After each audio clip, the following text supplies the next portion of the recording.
This conference will everyone. now be recorded. Good morning.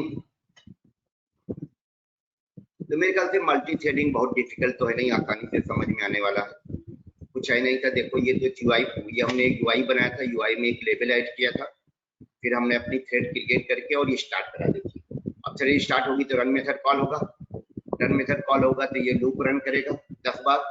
पहली बार जब loop चलेगा तो नम का वैल्यू 10 है, वो 10 क्या किया जाएगा, लेबल में असाइन कर दिया जाएगा, लेबल के ऑब्जेक्ट में डाल दिया जाएगा, और लेबल के ऑब्जेक्ट में जो भी वैल्यू होगा वो वैल्यू लेबल क्या करेगा, डिस्प्ले कर देगा। तो 10 लेबल में लेबल के ऑब्जेक्ट में सेट हो गया। और चूंकि ये नंबर क्या हमारा इंटीजर है और लेबल के ऑब्जेक्ट को स्ट्रिंग वैल्यू चाहिए, तो इसको स्ट्रिंग में कन्वर्ट करने के लिए स्ट्रिंग क्लास का मेथड कॉल किया वैल्यू ऑफ। अब इसके बाद स्लीप मेथड कॉल करके हमने एग्जीक्यूशन को, यानी थ्रेड वाले एग्जीक्यूशन को 1 सेकंड के लिए क्या कर दिया, रोक दिया। यानी 1 सेकंड बाद नम का वैल्यू क्या होगा, -9 होगा, 9 सेट हो जाएगा, फिर 1 सेकंड के लिए क्या लग जाएगा, पॉज। इस तरह से 10 नंबर 1 बाय 1 डिस्प्ले होंगे। उसके बाद 1 के बाद 1 सेकंड बाद क्या डिस्प्ले हो जाएगा, let's play. Let's play display होने के 2 सेकंड बाद ये कोड रन करेगा जो जेवीएम को क्या कर देगा, टर्मिनेट। और जेवीएम टर्मिनेट होने का मतलब आपका एप्लीकेशन क्लोज हो जाएगा, एप्लीकेशन बंद हो जाएगा। ये था पूरा, राइट।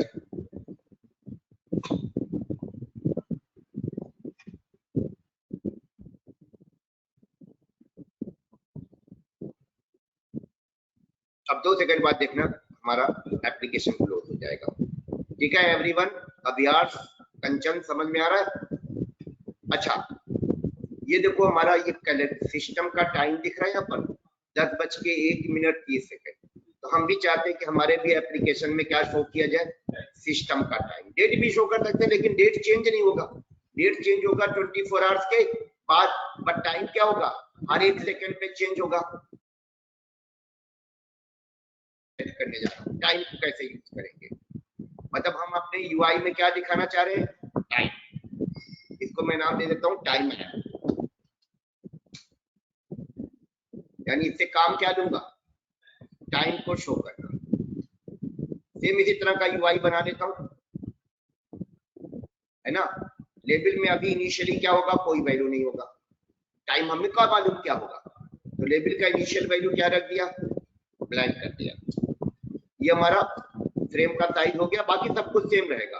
और यहाँ पर थ्रेड का नाम क्या रख देंगे, क्योंकि टाइम दिखाना है तो थ्रेड की क्लास का नाम क्या रख देंगे, टाइम थ्रेड। सेम कोड रहेगा, code will not be change. अच्छा, आपकी बात टाइम जो हमें दिखाना बच्चा, कंटिन्यूअस दिखाना है। कंटिन्यूअस का मतलब लूप इनफाइनाइट चलेगा, यानी जो कोड लिखेंगे टाइम वाला वो इनफाइनाइट के अंदर होगा, ऐसे व्हाइल, और यहाँ क्या लग जाएगा, ट्रू। इसका मतलब ये लूप जब तक एप्लीकेशन बंद नहीं होगा लूप चलेगा। क्यों, क्योंकि टाइम तो चेंज होना चाहिए ना। अब टाइम मिलेगा कैसे, सिस्टम का टाइम। उसके लिए java.util पैकेज में क्लास दी गई है लोकल टाइम नाम से। क्या नाम है क्लास का, लोकल टाइम। ये इंपोर्ट, इसको इंपोर्ट करना पड़ेगा, तो कंट्रोल स्पेस बार करोगे तो आ जाएगा इसका क्लास का नाम। देखो कंट्रोल स्पेस बार। अच्छा, कंप्लीट नहीं हुआ लोकल टाइम का पैकेज, ये हो गया ना। लोकल टाइम को क्या कर लिया हमने, इंपोर्ट। अब इसका एक मेथड कॉल करेंगे नाउ। नाउ का मतलब करंट टाइम। तो नाउ मेथड क्या करेगा, सिस्टम का डिस्प्ले नहीं करेगा, डिस्प्ले नहीं करता है, system display system dot out dot println से होता है। नाउ मेथड क्या करेगा, सिस्टम का टाइम, जो सिस्टम का टाइम है इसी क्लास के ऑब्जेक्ट में डाल के रेफरेंस रिटर्न कर देगा। तो what now method will do, now method will fetch system time and set it into object of local time class and return reference of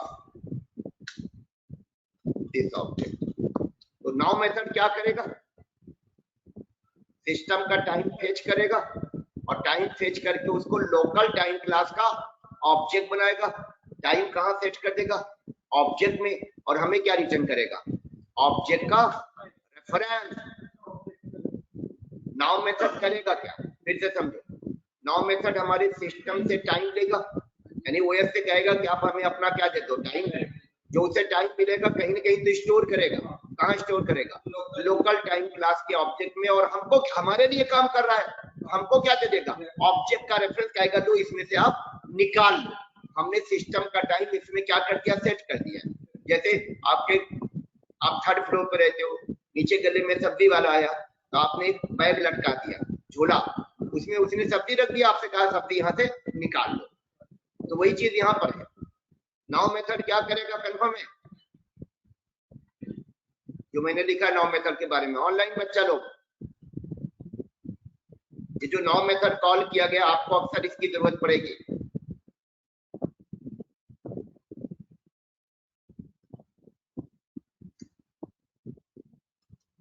मैंने लिख दिया क्या करेगा नाउ मेथड।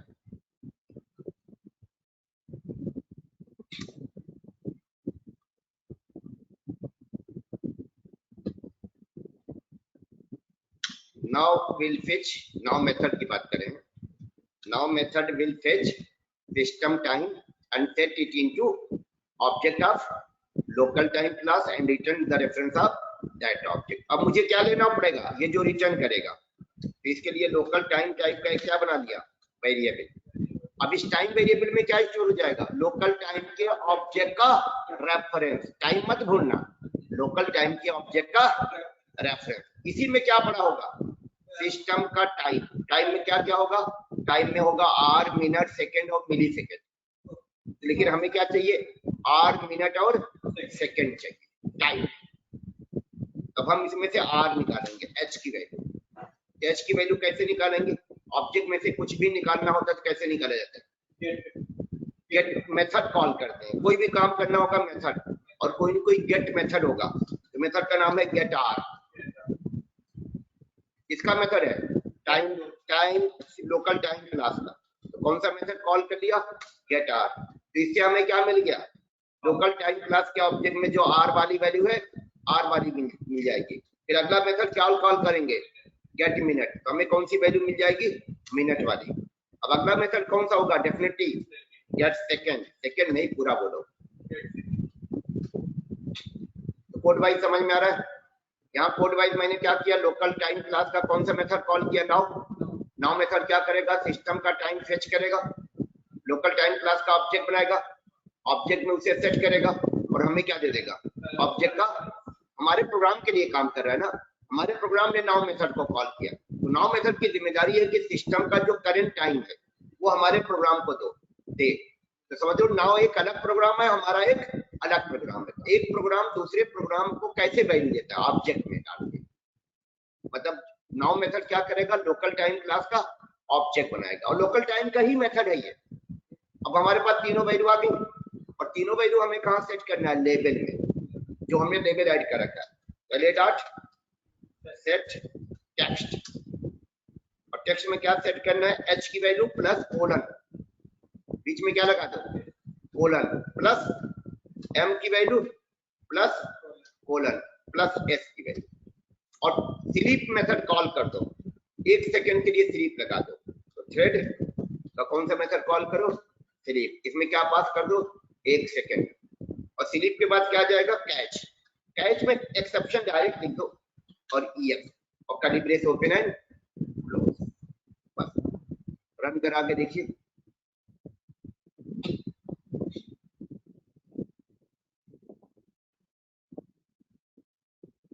ये सिस्टम का टाइम है बच्चा।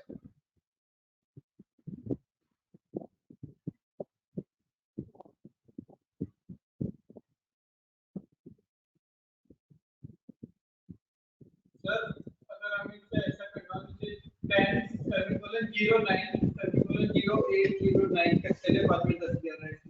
आप बताइए, आप प्रोग्रामर है कि हम हैं, तो आपको नहीं आइडिया कैसे करेंगे,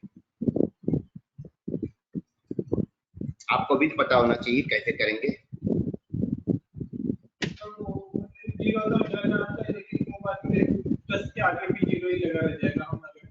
कैसे 10 के आगे लगाया जाएगा, आपके पास HMS है कि 10 है, आपके पास एच में मत लगाओ। और एच में क्यों नहीं लगाओगे? एच भी तो सिंगल डिजिट का हो सकता है, और 0 क्यों लगाओगे?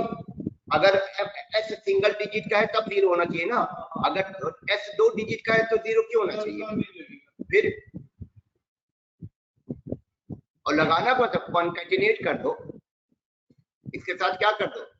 कॉन्कैटिनेट। जैसे टर्नरी ऑपरेटर यूज कर लो, यहाँ एस लिख दो लेस देन अगर क्या हो 10 हो, अगर एस की वैल्यू क्या हो लेस देन 10 हो, तो एस के साथ यहाँ पर 0 लिख दो, डबल कोट्स में प्लस क्या लिख दो? एस और कोलन एस। यानी अगर एस की वैल्यू सिंगल डिजिट में होगी तब उसके साथ क्या लगा होगा? 0। थोड़ा टाइम लगेगा इसको।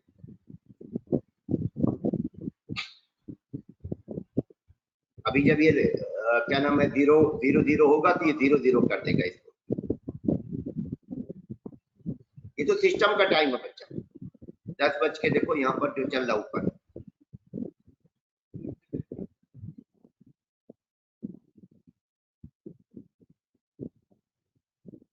एक सेकंड का गैप आ रहा है।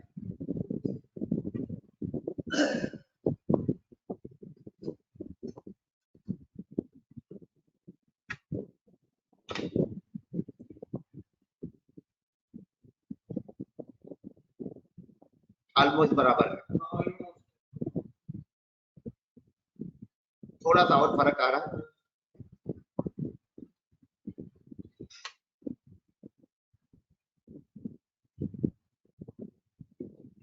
अब ठीक है।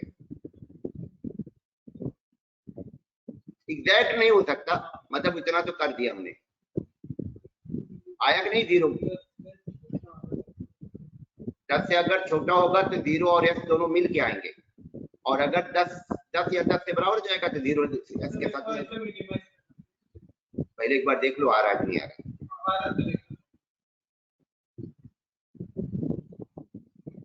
टर्नरी ऑपरेटर यूज किया यार, इसकी तरह होता है। हाँ, मतलब अगर एस लेस देन 10 हुआ तो क्वेश्चन मार्क के देखो ये है ना 0 1 आएगा। अबे 1 कहाँ गया? 0 हो गया था इस वजह से कि हमने ये गड़बड़ कर दिया। ये 1000 ही होना चाहिए। थोड़ा सा फर्क है और रहने दो, सेकंड का फर्क नहीं होता है। नहीं उससे क्या होता है? अच्छा 1 सेकंड का गैप करना।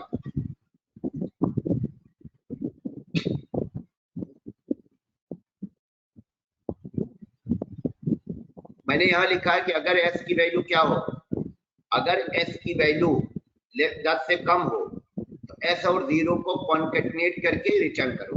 यानी एस से पहले क्या लगा होगा? 0। नहीं तो क्या रिटर्न करो? एस की वैल्यू। समझ में आया? या मतलब एल्स है, सेमीकोलन एल्स है, और ये इफ है, ये उसकी कंडीशन है।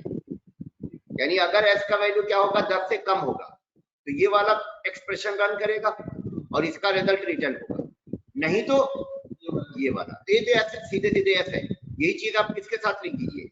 एम के साथ भी, क्योंकि एम का वैल्यू भी तो क्या हो सकता है? सिंगल डिजिट में हो सकता है। तो question mark 0 plus what? M colon M. और वही चीज किसके साथ हो जाएगा? एच के साथ भी है ना। H less than then question mark 0 double quotes में 0 प्लस एच कोलन एच। ये देखो, क्योंकि अभी तो ये आप ऐसे करो ना, एच को क्या करो? खुद से असाइन कर दो, तब समझ में आएगा। एच की वैल्यू कर दो 7। अब देखो क्या एच के साथ 0 लगे आएगा? यस, एच के साथ 0 लगा आएगा। वो तो मैंने जानबूझ के लगाया है कि देखो अगर एच का वैल्यू लेस देन 10 होगा तो एच के पहले क्या लगा होगा? 0। और ये आपको आउटपुट दिखा रहा। इस तरह से हमने क्या शो किया है? सिस्टम का टाइम। सिस्टम का टाइम निकालने के लिए क्या है? लोकल टाइम नाम की क्या दी गई है? क्लास। कौन से पैकेज में? java.uk। हाँ, तो उसको इंपोर्ट करना पड़ेगा। उसी का मेथड कॉल किया नाउ, स्टैटिक मेथड है। इस मेथड का रिटर्न टाइप देखो क्या है, लोकल टाइम। तो ये क्या करेगा, obtain the current time from the system class, यानी सिस्टम की जो क्लास, यानी ये जो हमारा कंप्यूटर है इसमें से करंट टाइम निकालेगा।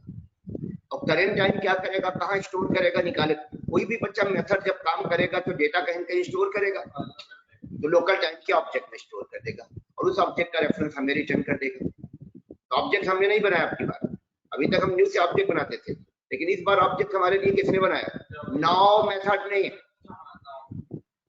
नाउ ऑब्जेक्ट बनाने का कोड कहाँ लिखा है, नाउ मेथड के अंदर। यही मेथड क्या करेगा, ऑब्जेक्ट बना के रिटर्न करेगा और इस ऑब्जेक्ट में क्या स्टोर करेगा, सिस्टम का टाइम। इसमें से हमें तीन चीज चाहिए थी, क्या क्या, आर, मिनट और सेकेंड। तो लोकल टाइम क्लास का कौन सा मेथड कॉल किया, गेट आर, गेट मिनट और गेट सेकेंड। तो बाकी तो कोड समझ में आ गया, ठीक है। और अब सेम कोड है, कॉपी पेस्ट कर रहा हूं मैं।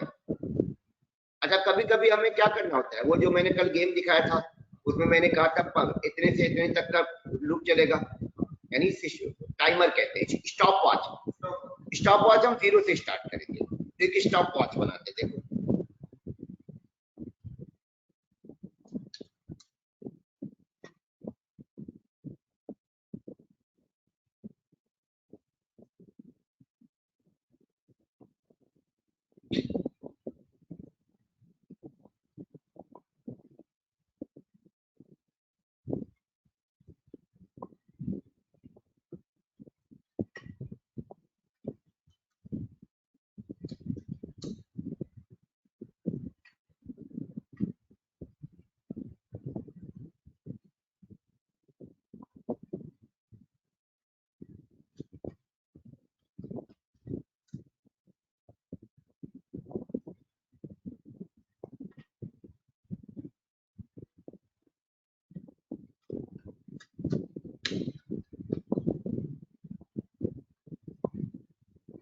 अच्छा, इनिशियल वैल्यू इसकी क्या रखेंगे हम,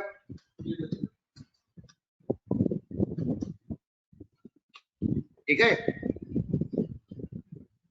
और ये हमारा थ्रेड हो जाएगा, कौन सा थ्रेड, वॉच थ्रेड।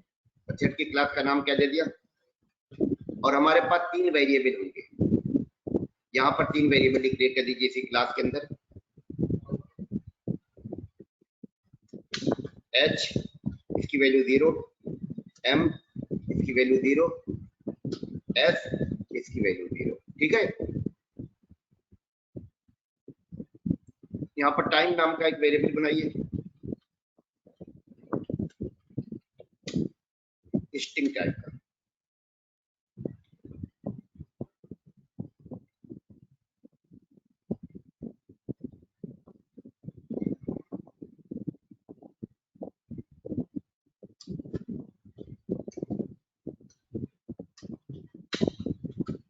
वही चीज, यही कोड कॉपी एंड पेस्ट कर लीजिए। तो बताइए आपको,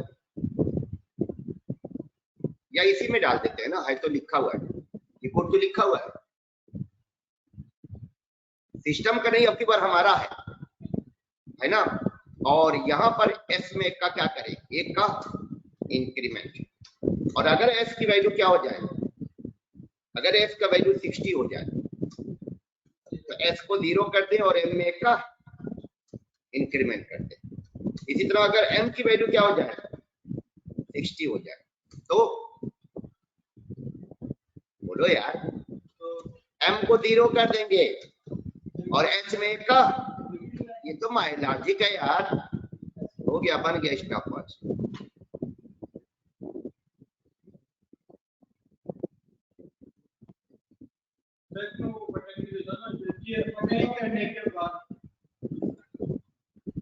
मतलब आप लोग दर्शक है, वो आदेश दे, वो कर रहे हो, ऑर्डर दे रहे हो, दर्शक नहीं है आप लोग, प्रोग्रामर है। मेन लॉजिक ये है, बटन बटन बनाओगे तो बटन का लिसनर बनाना पड़ेगा, और थ्रेड को स्टार्ट करने का कोड कहाँ लिख दीजिए, बटन के पहले छोटा पार्ट किया करो हमेशा, कभी भी कोई भी प्रोजेक्ट बनाओ मेन कोड लिख दिया करो। बाकी बटन वटन लगाना तो वो काम है कि भाई, जैसे होता क्या है, पहले वायर यहाँ लगाया जाएगा, तब वायर के लिए बटन लगाई जाएगी, बोर्ड पहले नहीं लगेगा, पहले वायर। काम कौन करेगा, वायर करेगा, ये बाद में लगाया जाता है। अगर ये ना भी लगाओ तब भी वायर टच करा के हम पंखा ऑन तो कर ही सकते हैं, है ना। पहले हमेशा काम करो बच्चा, तुम मेन लॉजिक, बाकी जो तुम सोच रहे हो वो सब होगा। बटन लगाएंगे, लिसनर बनाएंगे, और लिसनर के एक्शन परफॉर्म मेथड में यही थ्रेड क्रिएट करने का क्या लिख देंगे कोड। देखो मिनट बदला कि नहीं बदला। अब तुम्हारी बात को कंटिन्यू करते हैं। अब हम एक बटन डाल देंगे, की क्लास का नाम दे दिया स्टॉप वॉच। तो अब एक जे बटन से क्या ऐड कर दो, बटन। एक बटन ऐड किया जाए कि दो, या एक ही बटन को ऑन और ऑफ जैसे एक ही होता है, दोनों काम करता है, तो क्यों नहीं इसी से ऑन ऑफ दोनों करा दे। सेम बात नहीं है, लॉजिक बदलेगी। दो बटन का लॉजिक अलग होगा, सिंगल बटन का लॉजिक अलग होगा, कोड सेम रहेगा, लॉजिक बदलेगा केवल। चलो अभी एक बटन से काम कराते हैं। एक बटन ज्यादा इंटरैक्टिव लगेगा, फाइन, आपको देखने में अच्छा लगेगा। इस बटन को क्या कर दिया जाए, ऐड कर दिया जाए। किसमें ऐड कर दिया जाए, फ्रेम में। fr.add, किसको ऐड कर दिया, बीटी को। एक हमारी बटन भी ऐड हो गई, ठीक है।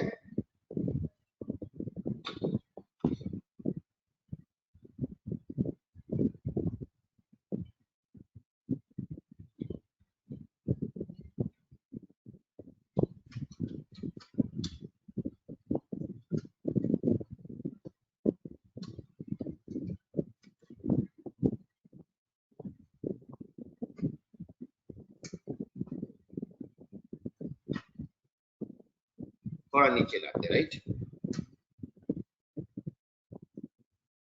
ये बटन है, हम चाहते हैं ये कोड तब चले जब स्टार्ट बटन पे क्या किया जाए, यही ना, क्लिक किया जाए। यूआई पे मत फोकस कर, इस पे फोकस कर। यूआई तो बना लूंगी, कॉपी पेस्ट कर लेना। यूआई मतलब यूजर इंटरफेस, एक लेआउट मैनेजर यूज किया, फ्लो लेआउट। इसमें ये हॉरिजॉन्टल गैप है और ये वर्टिकल गैप है, यानी दोनों के बीच में 90 पिक्सल का क्या कर दिया, गैप कर दिया ऊपर भी। अब हमें क्या करना है, ये वाला जो थ्रेड स्टार्ट किया कब कराना है, यही कोड वो हमने कहाँ लिख दिया है। अब ये कोड को अगर कमेंट कर दोगे तो इसका मतलब ये कोड नहीं काम करेगा। देखो तो ये कोड कहाँ कब चलेगा, ये वाला कोड बटन के क्लिक पर। तो क्लिक का क्या बनाना पड़ेगा, लिसनर, है ना। ये है एंड ऑफ थ्रेड क्लास। ये थ्रेड क्लास का क्या है, एंड है। और यहाँ पर हम क्या स्टार्ट करने जा रहे हैं, लिसनर क्लास बनाने जा रहे हैं। इसका नाम क्या रख दिया, वॉच लिसनर। इम्प्लीमेंट कौन सा लिसनर, एक्शन लिसनर। कौन सा मेथड ओवरराइड कर देंगे, action perform. Action perform method क्या कर दिया इसके अंदर, ओवरराइड कर दिया। ये हमारा लिसनर क्लास हो जाएगा, राइट। और ये हमारा क्या है, इसको मेन क्लास बोलते हैं। जिसमें मेन मेथड होता है उसको कौन सी बोलते हैं, मेन क्लास। मेन मेथड हमने किसमें बनाया है, हमारी स्टॉप टू वाली में, स्टॉप वॉच टू। अब इसी लिसनर के अंदर हमें पहले लिसनर को बटन के साथ क्या करा दो, रजिस्टर। तो BT dot add action listener, और लिसनर की क्लास का नाम क्या है, वॉच लिसनर, यही तो है। अब जब ये वाला कोड उठा के कहाँ डाल दो, ये वाला कोड आप डाल दीजिए इसके अंदर,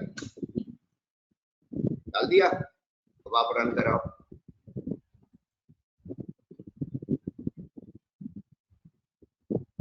ठीक है। एक काम और होना चाहिए, क्या, ये बटन का टेक्स्ट बदल के क्या हो जाए, स्टॉप। इसका मतलब यहाँ पर एक कंडीशन लगाएंगे कि अगर बीटी डॉट गेट टेक्स्ट, यानी बटन का टेक्स्ट क्या हो, इक्वल हो, BT dot gate text equal, किसके इक्वल हो, स्टार्ट, तब तो ये कोड चले, दिख रहा है आपको। और बटन का टेक्स्ट बदल के क्या कर दिया जाए, बीटी डॉट सेट टेक्स्ट, और सेट टेक्स्ट में क्या डाल दो, स्टॉप।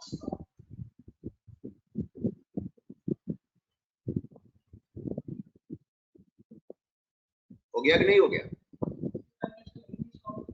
स्टॉप का तो जैसे इसका इफ लगा वैसे उसका क्या हो जाएगा, एल्स हो जाएगा।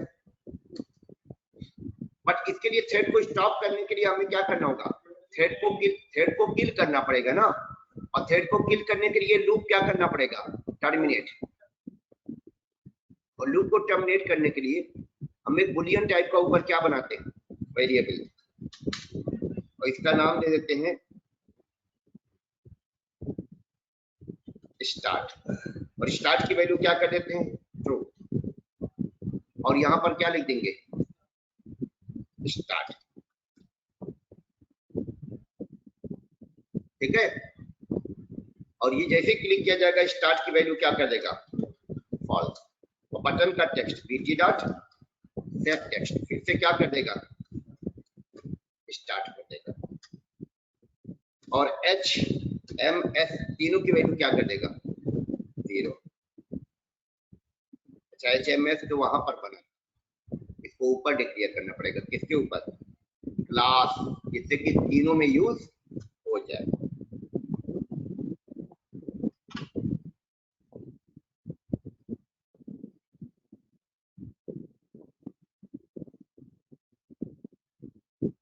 रुक गया कि नहीं रुक गया।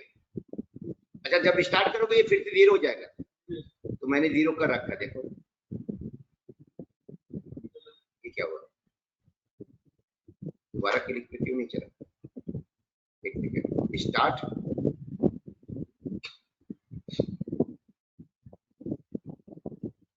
अब स्टॉप पे क्लिक कर दो। अच्छा फिर से थ्रेड को क्या करना होगा हमको, यहाँ से जैसे स्टार्ट पे क्लिक किया जाएगा, ये वाले स्टार्ट पर, स्टार्ट की वैल्यू क्या हो जाना चाहिए, ट्रू, तभी तो लूप चलेगा। थोड़ा फास्ट कर देते हैं ना, तो थोड़ा अच्छा लगेगा कि सब कुछ चेंज हो रहा है।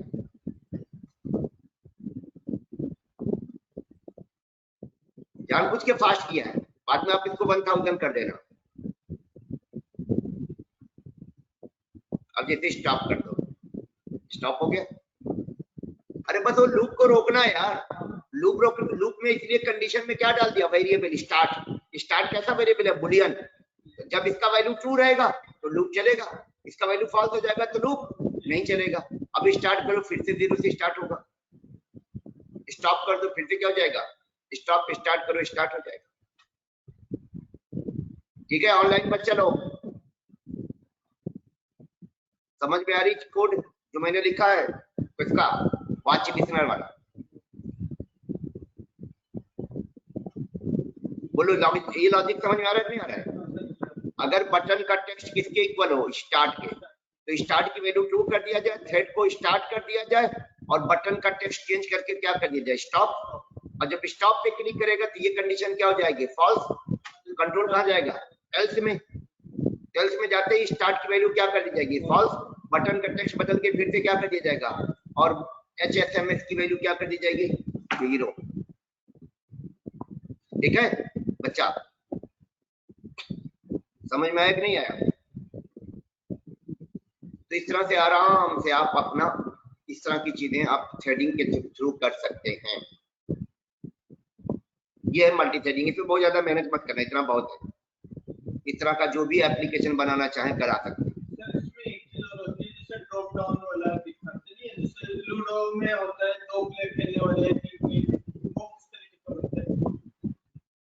कॉम्बो बॉक्स नाम की क्लास है, अभी इसके चक्कर में मत पड़ा, इसका बहुत ज्यादा, मैंने बोला था ये जो हम लोग स्विंग यूज करते हैं इसका इंडस्ट्री में बहुत ज्यादा यूज नहीं है। जब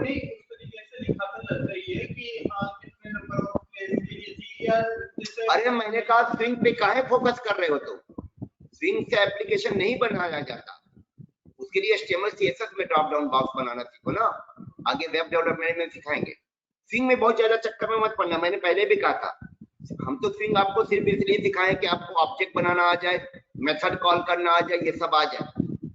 बात समझ में आया कि नहीं आया। अब ड्रॉप डाउन बॉक्स वगैरह एकदम छोड़ दो, इसमें बहुत मेहनत मत करना है ना, उसके चक्कर में एकदम मत पड़ना, अपना उसके कॉन्सेप्ट क्लियर करो। मल्टी थ्रेडिंग अचीव कैसे होती है ये देखो, एक्सेप्शन हैंडलिंग क्या होती है, स्ट्रिंग के मेथड देखो, स्ट्रिंग पे जितने क्वेश्चन हो सके करो, अपना खुद का मेथड बनाओ। जैसे कल मैंने अपना खुद का, उस दिन मैंने अपना खुद का मेथड बनाया था सॉर्टिंग के लिए और कंपैरिजन के लिए। इस तरह की चीजें करो, स्विंग से कहीं भी स्विंग का पूछा भी नहीं जाएगा ना, स्विंग पे कोई क्वेश्चन आएगा। है ना। तो ड्रॉप डाउन बॉक्स वगैरह मत बनाओ, इतना बहुत है। इसमें 2-4 चाहे तो और छोटे मोटे मल्टी थ्रेडिंग का यूज करके बना लो, बाकी नथिंग। सर एक बार टी वाला और एक बार को जो दिक्कत सकती है, एक बार आप कोड ओपन करना, विच वन स्टॉप वॉच वाला आपने लिखा हुआ है, 2 वाला कि फर्स्ट वाला? इसके लिए अखबार वाली ये वाला एक बार फिर से एक बार एक्सप्लेन। फिर वही कह रहा हूँ, स्विंग के चक्कर में काहे पड़े हो? नहीं, ये स्विंग है, यूआई बना रहा हूं मैं इसमें। एफआर क्या है मेरा? जे फ्रेम का क्या है? ऑब्जेक्ट है। ये जो फ्रेमवर्क बन के आ रहा है, इसी का तो ऑब्जेक्ट हुआ, यही तो यूआई हुआ, यही तो स्विंग हुआ।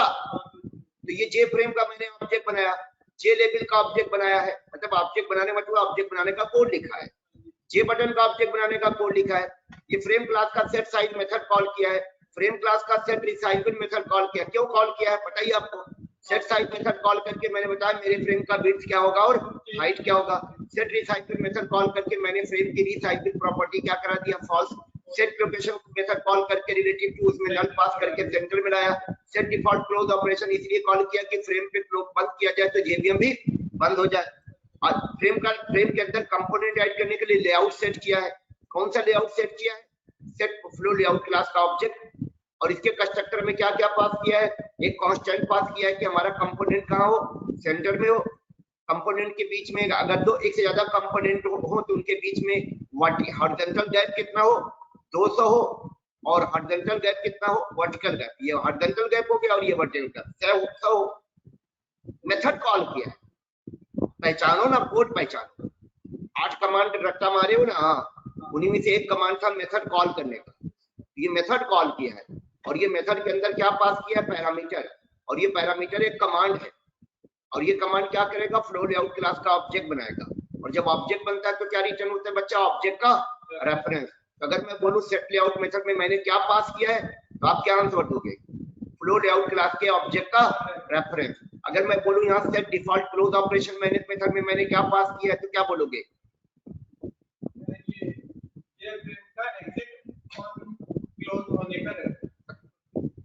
ये वेरिएबल है कांस्टेंट।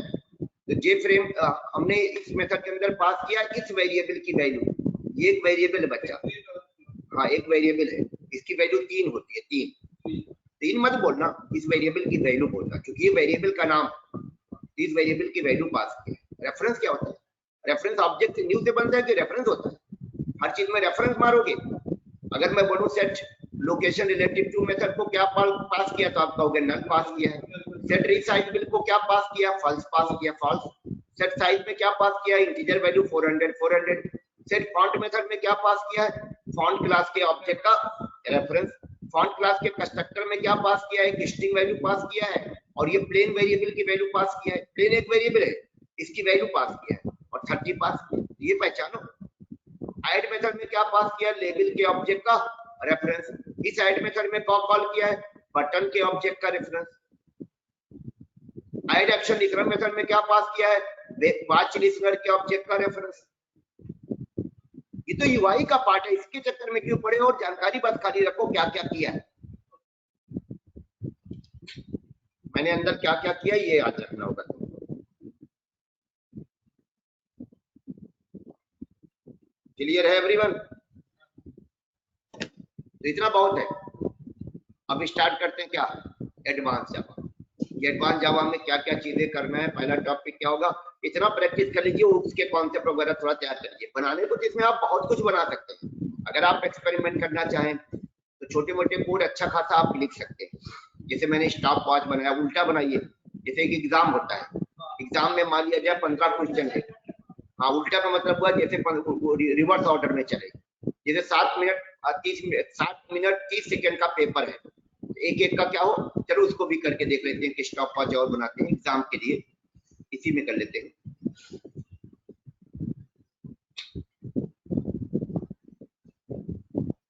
सब लॉजिकल है, ये उल्टा है। मान लो आपके पास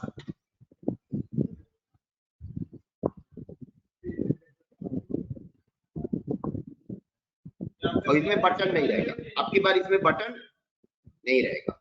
वो तो जैसे एग्जाम हो स्टार्ट होगा, टाइमर हमारा क्या हो जाएगा? स्टार्ट हो जाएगा। तो ये हटा दो, बटन भी नहीं रहेगा, बटन का लिसनर भी नहीं रहेगा, और ये हटा दो। अब इसमें नंबर ऑफ क्वेश्चन नाम का एक वेरिएबल बना देते हैं लोग,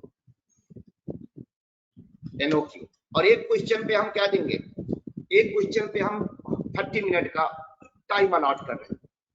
इसका मतलब अगर टोटल क्वेश्चन 5 है तो टाइमर में सेट क्या होना चाहिए, 2 मिनट में 2 हो जाना चाहिए, आर में क्या आ जाना चाहिए, अरे सॉरी सेकंड में क्या आ जाना चाहिए 30, और हम सिर्फ 2 ही चीज रखेंगे इसमें, क्या क्या, मिनट और सेकंड।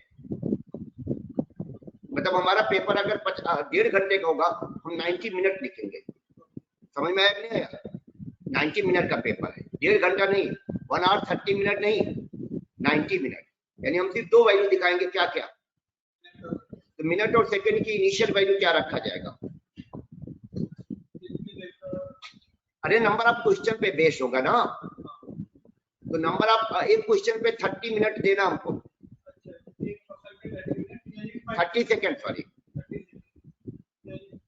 अब हम यहाँ पर एक अपना प्राइवेट मेथड बना रहे हैं, रुक जाना, मेथड का नाम रख देते हैं सेट टाइम।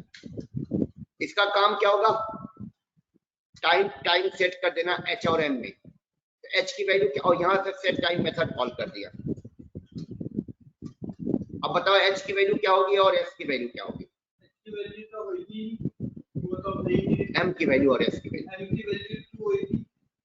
कैसे ट्रू होगी, तुमको क्या मालूम कितने क्वेश्चन है, NOQ है तुम्हारे पास ना, तो ट्रू कैसे होगी, नंबर ऑफ क्वेश्चन इनटू 30 जितने नंबर ऑफ क्वेश्चंस होंगे उसको हम 30 सेकंड से इनटू कर देंगे। क्या यार इतनी खराब तुम लोगों की मैथ है, मतलब सामान खरीदने जाओगे, अगर मान लिया जाए 2.5 रुपए का एक सामान है, और सॉरी रुक जा यार, 50 रुपए का 5 मिल रहा है, अगर तुमसे कहा एक कितने का चाहिए, तो 50 को 5 से मल्टीप्लाई कर दोगे, गजब। नंबर ऑफ क्वेश्चन से 2 से डिवाइड कर दो, आप लोगों को मैं मैथ सिखाऊं,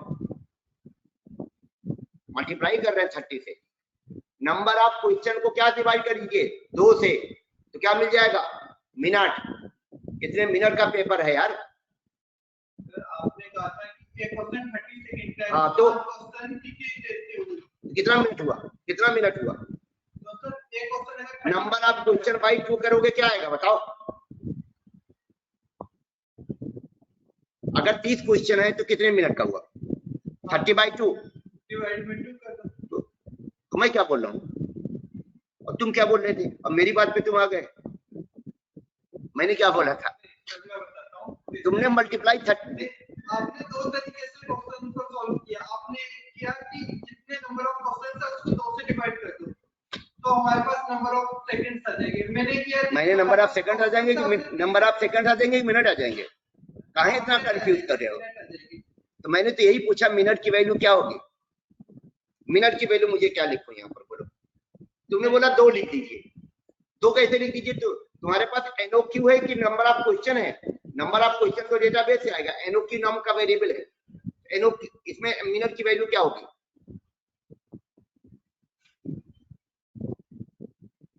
जितने क्वेश्चन सबसे 2 से डिवाइड कर दो, तुम तो 30 मल्टीप्लाई कर रहे थे सर, मल्टीप्लाई मैं उस तरीके से कर रहा हूं सर, ये कौन सा तरीका हो गया, जबरदस्ती अपनी बात को डिफेंड कर रहे हो, इसे डिफेंड नहीं कर रहा सही, हमारा वो कहते हैं ना, वो डिफेंड करना इसको कहते हैं, जब अपनी बात को मनवाना कहते हैं, मनवाना नहीं, हाँ बताओ ना, मुझे मैं भी क्यूरियोसिटी मेरी, मैं थोड़ा मोड़ा जानता हूँ, मैं चाहता हूँ जरा देखूं 30 से मल्टीप्लाई करके कैसे हो जाएगा, एक और 1 मिनट प्लीज मेरी बात सुनिए, हाँ अच्छा तुम ऐसा करते हो, मान लो 4 क्वेश्चन है, तो 4 को 36 से मल्टीप्लाई करोगे तो 120 आ जाएगा, फिर 120 को 4 से डिवाइड करोगे, हाँ मैं वैसे नहीं कह रहा था, हाँ आपने कहा था एक क्वेश्चन अगर 30 सेकंड में सॉल्व होगा तो 10 क्वेश्चन कितनी देर में सॉल्व होंगे, मैंने क्वेश्चन नहीं कहा, साल होने की बात नहीं की मैंने कहा था कि अगर मैं एक क्वेश्चन पे 30 सेकंड दे रहा हूँ तो टोटल कितने मिनट कितने सेकंड उसे देने पड़ेंगे, छोड़ो इस पे बहस क्या कर रहे हो, NO की वैल्यू क्या कर दिया, M की वैल्यू 2 से डिवाइड, अब सेकंड की वैल्यू यहाँ लॉजिकल है, बताओ बच्चा तू भी थोड़ा मैथ लगा ले, सेकंड की वैल्यू तू भी बता दे,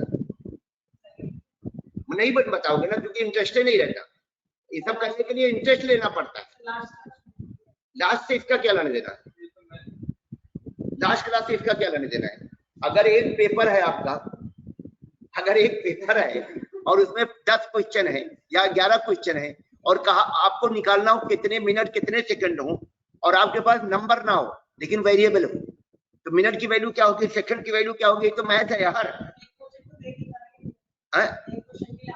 आधा, हाँ 30 सेकंड, ये तो मिनट की वैल्यू होगी, सेकंड की वैल्यू बता ना।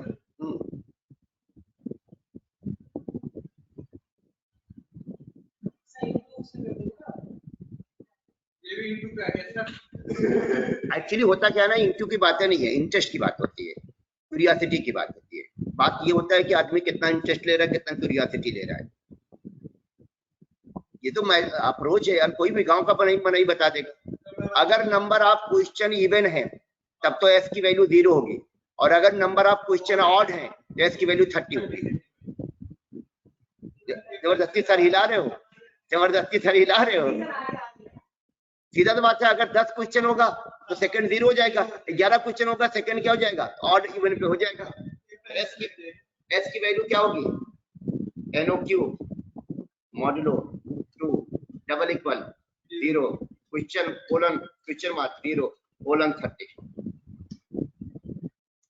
अरे अगर एनओ क्यू 2 से डिविजिबल हुआ तब एस की वैल्यू में क्या डाल दो, नहीं तो क्या डाल दो 30, और फिर इसको लेवल में क्या कर दो, सेट।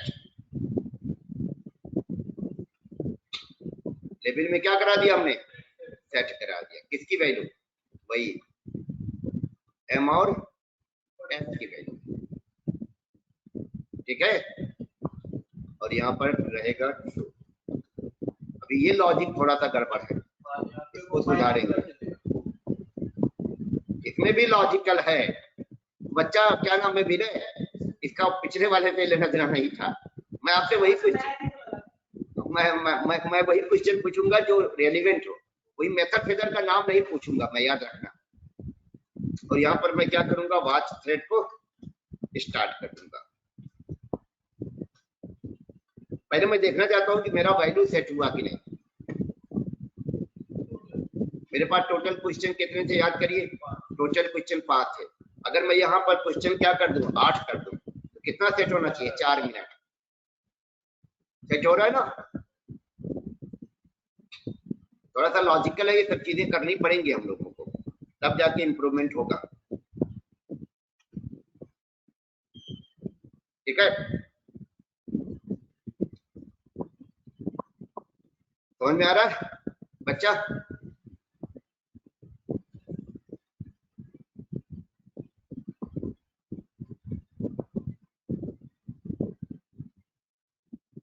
अच्छा, इसको थोड़ा और इंटरेस्टिंग बनाते हैं।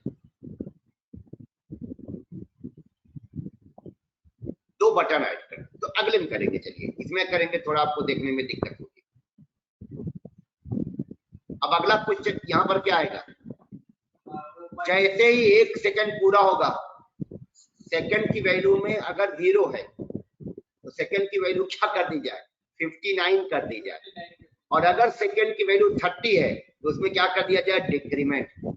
अब सेकंड की वैल्यू पे डिपेंड करेगा मामला।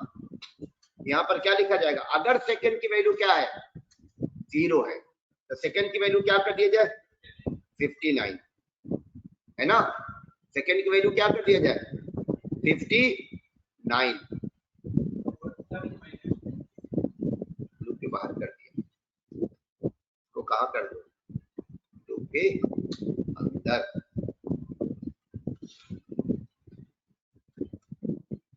और m की वैल्यू में 1 का क्या कर दिया जाए, डिक्रीमेंट, गॉट इट। और अगर m की वैल्यू भी क्या हो जाए, 0 हो जाए, स्टार्टिंग में लिख दो, स्टार्टिंग में। अगर m की वैल्यू क्या हो, 0 हो, तो लूप को क्या कर दिया जाए, ब्रेक कर दिया जाए।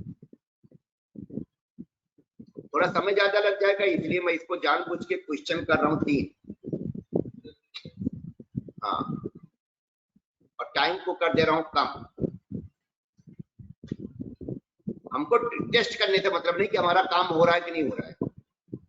अच्छा, थ्रेड स्टार्ट नहीं किया, थ्रेड को क्या कर दे, स्टार्ट, वो नहीं चला था।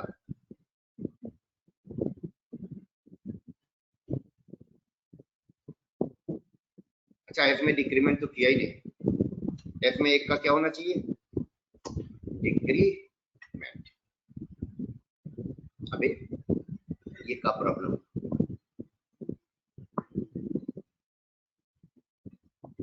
कोड तो सही लिखा है, व्हाइल ट्रू।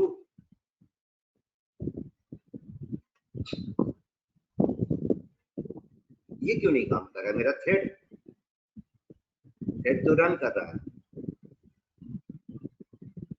एफ में डिक्रीमेंट भी कराया है।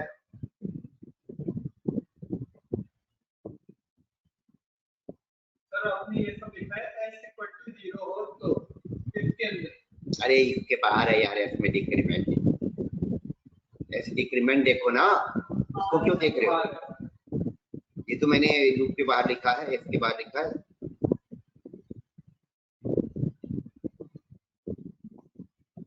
तो मेरा लूप क्यों नहीं चल रहा है?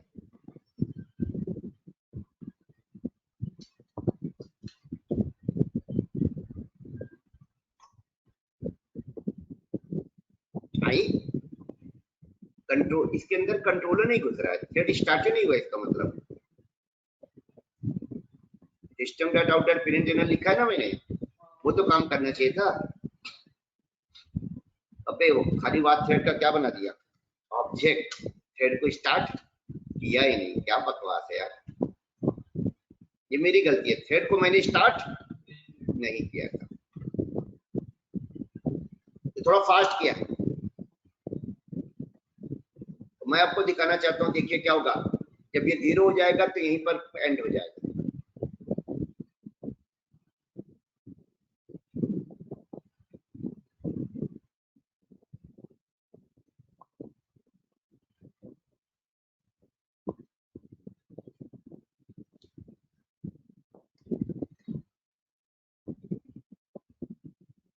टेस्ट करने के लिए और फास्ट कर सकता था मैं, अननेसेसरी टाइम वेस्ट ना हो।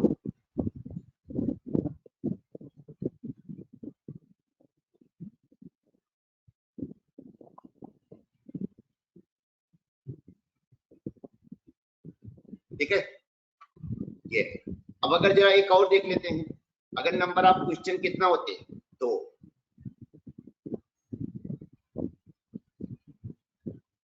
अरे वो ठीक है, तो F0 से मैंने कर दिया, ये भी काम करेगा। अब हम एक काम करते हैं, इसमें एक और ऐड करते हैं, जबरदस्त चीज है वो समझना। यहाँ 2 बटन में ऐड करूंगा,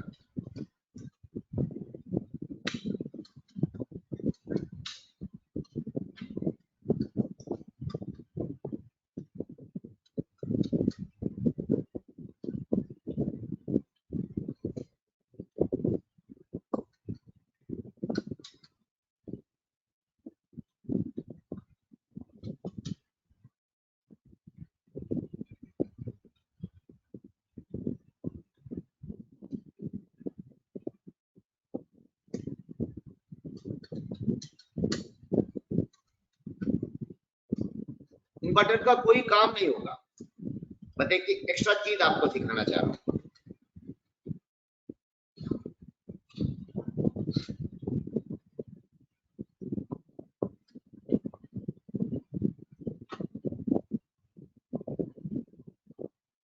मैं चाहता हूं जब ये टाइम मेरा पूरा हो जाए तो नेक्स्ट बटन काम करना बंद कर दे, नेक्स्ट बटन से बंदा अगला क्वेश्चन देखता, तो नेक्स्ट बटन को क्या करना चाहता हूँ, फ्रीज, और एंड बटन काम करे। एंड बटन को फ्रीज नहीं करूंगा, तो यहाँ पर बस कुछ नहीं करना है, ये लूप दिख रहा है आपको, ये जो ब्रेक मारा आपने, यहाँ पर क्या लिख दीजिए, नेक्स्ट डॉट सेट इनेबल्ड, और इसमें क्या पास कर दीजिएगा, फॉल्स। मतलब जैसे ही टाइम पूरा होगा नेक्स्ट बटन क्या हो जाएगा, डिसेबल हो जाएगा। जैसे एम और एस दोनों क्या हुआ, 0, एस और एम, मतलब नेक्स्ट बटन का जवाब भैया अब आपको एग्जाम क्या करना है, एंड करना। Got it? इस तरह की लॉजिक आप इंप्लीमेंट कर सकते हैं।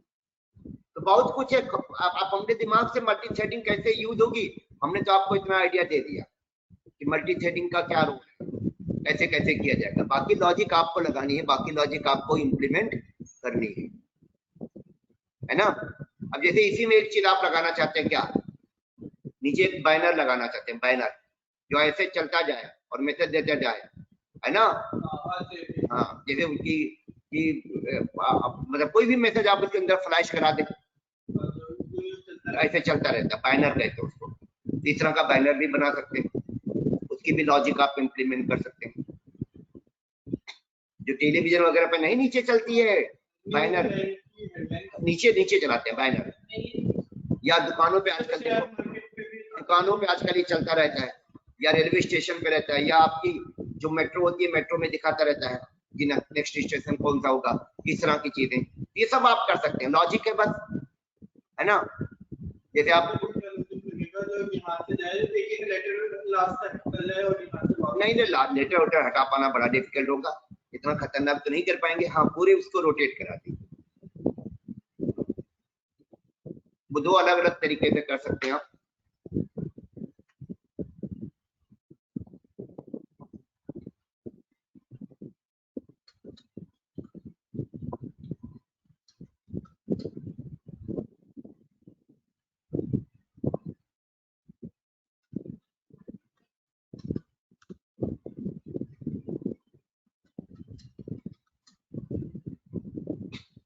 देखो मेरा ये जो बना हुआ है ना, इसमें ये जो टिक टैक टो है, जब कोई विनर आ जाता है, मिल जाता है,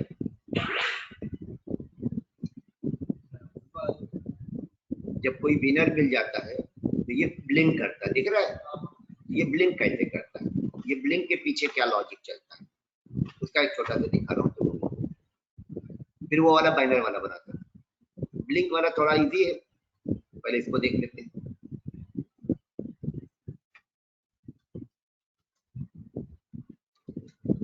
कोई मैसेज क्या करना, ब्लिंक करना,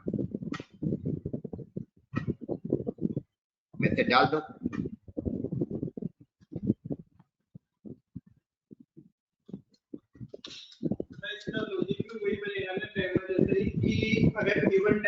पहले आने दो, अभी पूछता हूँ।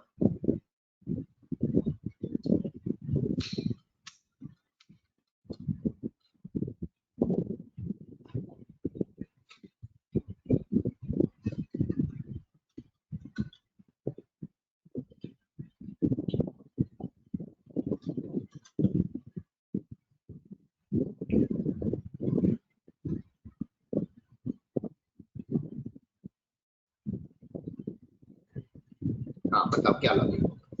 अगर हमारा सेकंड सेकंड से करना देना, ब्लिंक करने से सेकंड का लॉजिक क्या लेना देना। ब्लिंक का मतलब होता है हमारा ये मैसेज अगर ब्लिंक कराना है आपको, तो ब्लिंक का लॉजिक उससे कोई लेना देना नहीं है जो आप बोलना चाह रहे हैं। ब्लिंक के पीछे एक सिंपल लॉजिक करते हैं जो आपके घरों में झालर पे होता है। घर में झालर कभी लगाइए दीपावली में, वो ब्लिंक कैसे करता है बल्ब, देखा कभी, सोचा ब्लिंक कैसे करता है वो। अरे झालर का बल्ब ब्लिंक कैसे करता है, ऑन ऑफ नहीं, ब्लिंक कैसे करता है। और तुम जो आंसर दे रहे हो लाइट ऑन ऑफ का आंसर है, और तुम लोग इतना सोच नहीं पाते, ऑन ऑफ होना ही ब्लिंक करना होता है। ब्लिंक करने के पीछे कौन सा कॉन्सेप्ट काम करता है, बल्ब का ऑफ होना, और कौन सा रॉकेट साइंस तुम लगा रहे हो यहाँ पर। ये भी तो ब्लिंक करेगा, इसमें भी तो इसे मुझे क्या करना है, ऑन करना और ऑफ, यानी लेबल का सेट विजिबल प्रॉपर्टी होता है, कौन सा, इसे ट्रू कर दो। कितनी देर तक के लिए ट्रू कर दो, जितना टाइम देना चाहो, कुछ मिली सेकेंड तक के लिए, सेकेंड मत देना नहीं तो फिर ऑन ऑफ जैसा नहीं दिखेगा। रेड डॉट स्लीप विनय, फिर तुम पिछली क्लास का दिमाग में ला रहे हो, मोबाइल फोन के चक्कर में पड़े हो। लॉजिक तो बताओ कम से कम, उससे उसका क्या लेना देना यार, इतनी दूर से आए हो तो यार उसका कुछ फायदा उठा ले। और इसको हमने क्या कर दिया, फॉल्स। 100 मिलीसेकंड के लिए लेबल क्या किया जाएगा, यूजर को दिखाया जाएगा, और 100 मिलीसेकंड के लिए छुपाया जाएगा। इससे छुपेगा, इससे दिखेगा। टू शो लेबल टेक्स्ट, और ये टू हाइड लेबल टेक्स्ट। तो बताओ लेबल जो हमारा जो फ्रेम में ऐड है कितने देर तक दिखेगा यूजर को, कितनी देर तक नहीं छुपेगा? 100 मिली सेकेंड तक दिखेगा। इसका मतलब बार बार आएगा और जाएगा तो ये क्या हो जाएगा, ब्लिंक। पता क्या तू और मिनट सेकेंड लगा रहा था? ब्लिंक के पीछे की लॉजिक है यार, लॉजिक सोचा करो ना विनय। ये मैं क्या कर रहा हूँ, ये जो लेबल जिसमें टेक्स्ट लिखा हुआ है, इस टेक्स्ट को मैं क्या कर रहा हूँ, 100 मिली सेकेंड के लिए दिखा रहा हूँ और 100 मिली सेकेंड तक छुपा रहा हूँ। तो जब छुपेगा और फिर दिखेगा तो आए लिखेगा ब्लिंक कर रहा है कि नहीं कर रहा है? देख लो लॉजिक। ये यहां से यहां तक क्या था, छुपा दिखाने का कोड था, और यहां से यहां तक छुपाने का कोड था। क्लियर है ऑनलाइन बच्चा लोग?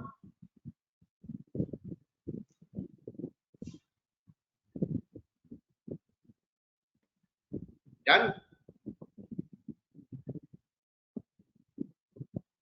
बैनर वाला भी दिखा देते।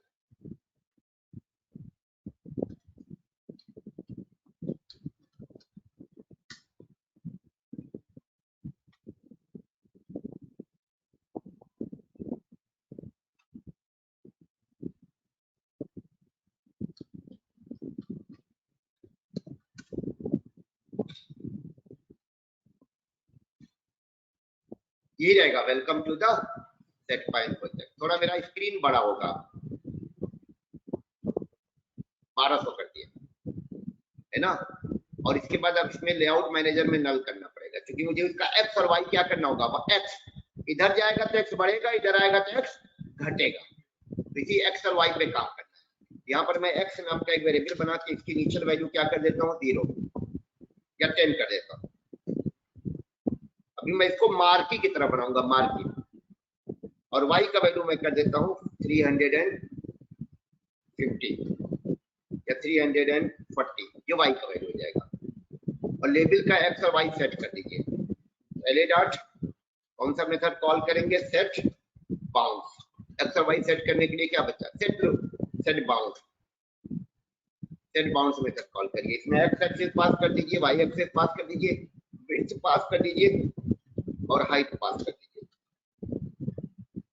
ठीक है, देखिए लेबल सही, पहले चेक कर लीजिए लेबल सही पोजीशन पे आ रहा है कि नहीं आ रहा है।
ये ठीक रहेगा पट्टी कलर ब्लैक कलर की, और ये रेड। बोलो या और कुछ चाहते हो? नीचे क्यों जा रहा हूँ, ऊपर जाना है।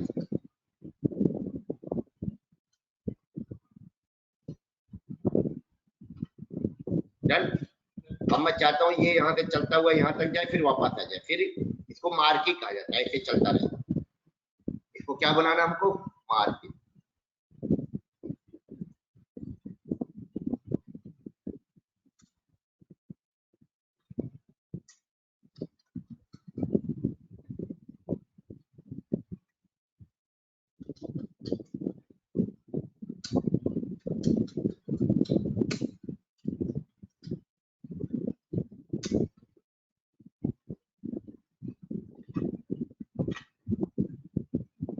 ऊपर जो भी रहेगा बीच में मैं कुछ नहीं दिखा रहा, इमेज से मैं डाली जाती है वो अलग बात है। अब ये देखो हमारा ये वाला थ्रेड काम करेगा। कौन सा thread? Banner thread, right. Thread का नाम क्या रख दिया? और इसका काम क्या होगा बच्चा? एक्स की वैल्यू में इंक्रीमेंट करके लेबल की लोकेशन क्या करना? चेंज करना कुछ कुछ सेकंड के बाद। तो क्या कोड करना हमें? एक्स की वैल्यू में इंक्रीमेंट करना। मान लो इंक्रीमेंट कर रहे हैं हम लोग 5 का, और लेबल में ये दोबारा सेट करना। तो सेट लोकेशन नाम का क्या कॉल कर रहा हूं मैं? मेथड। और इसमें एक्स पास कर दूंगा और वाई।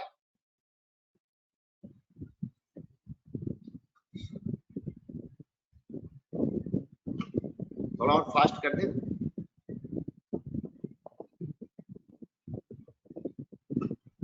ज्यादा हो गया।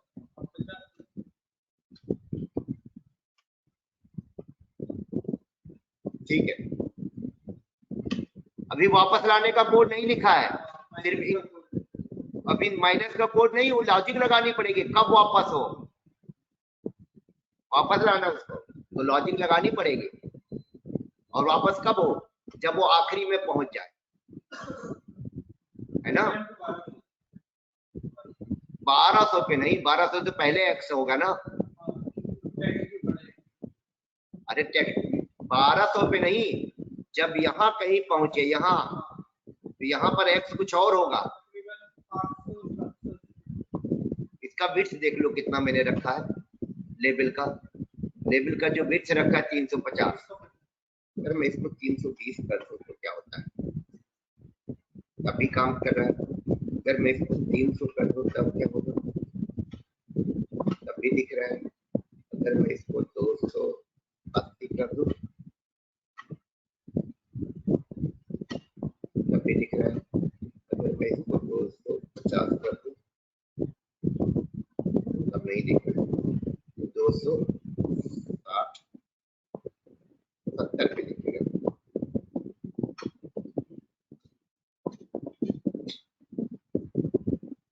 ठीक है, अब हमें यहाँ पर, लेकिन उसके पीछे भी कहा एक्स में डिक्रीमेंट कब हो? जब वो 1200 माइनस 270 यानी कि 930 पे पहुंच जाए। इफ एक्स ग्रेटर देन और इक्वल टू क्या 900 कर देते हैं। तो एक्स में क्या कर दिया जाए 5 का। तो ये कोडवा भी तो चलेगा यार, ये कोडवा भी तो चल जाएगा नहीं क्या? क्यों नहीं चलेगा? जब ये लूप के अंदर कोड को रोका है क्या तुमने? फिर पता चला ये 5 का इंक्रीमेंट करेगा, और ये जब एक्स की वैल्यू 900 या 900 ज्यादा जाएगी 5 का डिक्रीमेंट करेगा, वहीं रुक जाएगा, एक ही जगह पे वो रुक जाएगा। देखो यहाँ जाके अभी देखना, इट विल स्टॉप हियर।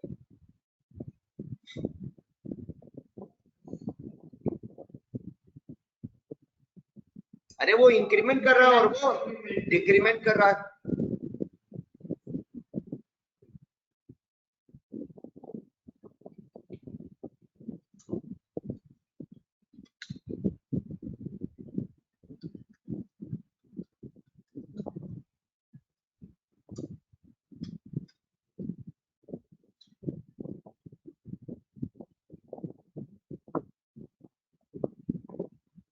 दो इफ लगेगा।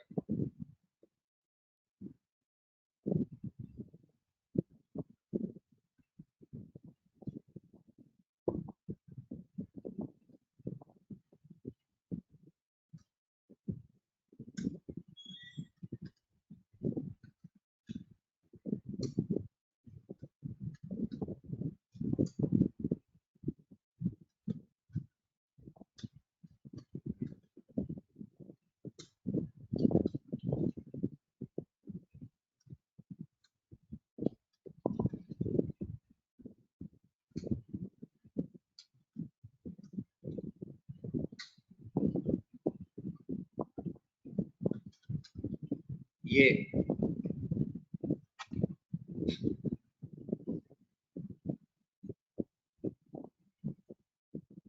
अब लॉजिक सही हुई।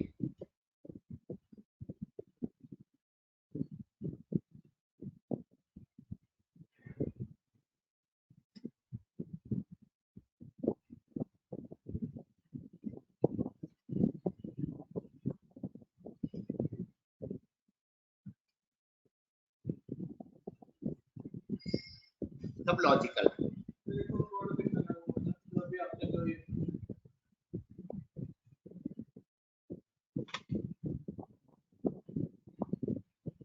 ये मेन कोड मूव कराने वाले के लिए, आगे बढ़ने के लिए, और ये पीछे लाने के लिए। लेकिन आगे कब बढ़ेगा? जब फॉरवर्ड का वैल्यू ट्रू होगा, और फॉरवर्ड का वैल्यू फॉल्स हो जाएगा जब एक्स का वैल्यू क्या हो जाएगा, 900 या 900 के अबव। और अगर एक्स का वैल्यू 10 या 10 से कम हो जाएगा तो फॉरवर्ड फिर से क्या हो जाएगा, 10 या 10 इधर गया लेफ्ट में और 900 किधर हो गया राइट में।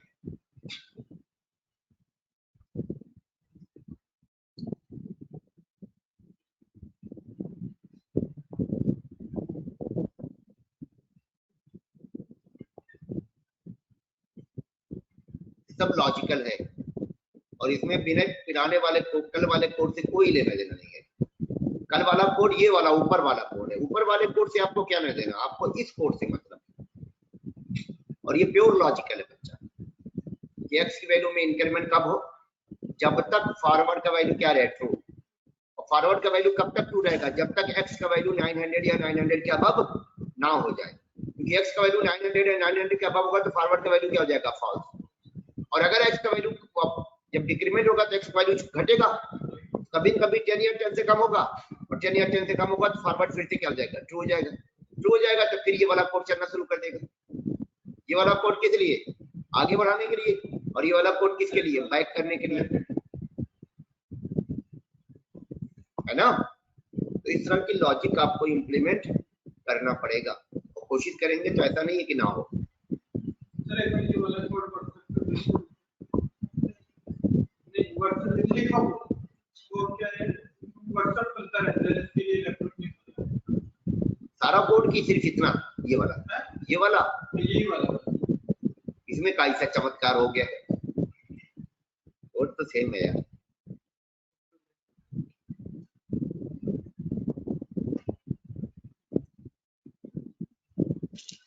व्हाट्सएप पे एक अलग बेनिफिट।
हाँ चलिए, अब हम बात किसकी करेंगे, हो गया इतना बहुत है, इससे ज्यादा इस पे टाइम मत वेस्ट करिएगा, मल्टी थ्रेडिंग समझ में आ गया है, इतना बहुत है। अब हम बात करते हैं किसकी, एडवांस जावा। एडवांस फुल स्टैक सबका है ना, किसी का केवल कोर जावा है। एडवांस जावा पहले तो हम डिस्कस करेंगे कि एडवांस जावा में क्या क्या चीजें मैं आपको सिखाऊंगा। यही से आपका मेन जावा में, देखिए याद रखिएगा, मेन जावा में उसका कॉन्सेप्ट क्लियर होना चाहिए। मल्टी थ्रेडिंग भी उतना इंपॉर्टेंट नहीं है, एक्सेप्शन हैंडलिंग और क्या कहते हैं, स्ट्रिंग हैंडलिंग, ये टॉपिक तैयार कर लीजिए। उसमें मेथड ओवरराइड करना, मेथड ओवर लोड करना, क्लास बनाना, क्लास का ऑब्जेक्ट बनाना। क्योंकि अब ऑब्जेक्ट ज्यादातर बच्चा कैसे बनेगा, न्यू से नहीं बनेगा। अब ऑब्जेक्ट बनाने के लिए हम कोई ना कोई मेथड कॉल करेंगे, जो जैसे अभी मैंने लोकल टाइम का क्या किया था, नाउ नाम का मेथड कॉल किया था, उस तरह से उसको बाद में देखना। इधर देखो, एडवांस जावा हमारा टॉपिक यहाँ से स्टार्ट होगा बच्चा। ये समझ लीजिए पूरा डेटा वो है, कलेक्शन है, कलेक्शन कह रहे हैं, डेटा स्ट्रक्चर है। इसका नाम है कलेक्शन फ्रेमवर्क। बड़ा यूजफुल टॉपिक है। और जावा में इंटरव्यू देने जाएंगे और अगर कलेक्शन पे क्वेश्चन ना पूछा जाए तो समझ लो कि कंपनी बेकार है जो क्वेश्चन पूछ रही है, क्योंकि मालूम है डेवलपर जो है, जावा का डेवलपर बिना कलेक्शन का यूज किया एप्लीकेशन नहीं बना सकता। जो एक्चुअल एप्लीकेशन बनते हैं, ये वाले नहीं, ये तो खाली डेस्कटॉप एप्लीकेशन था यार।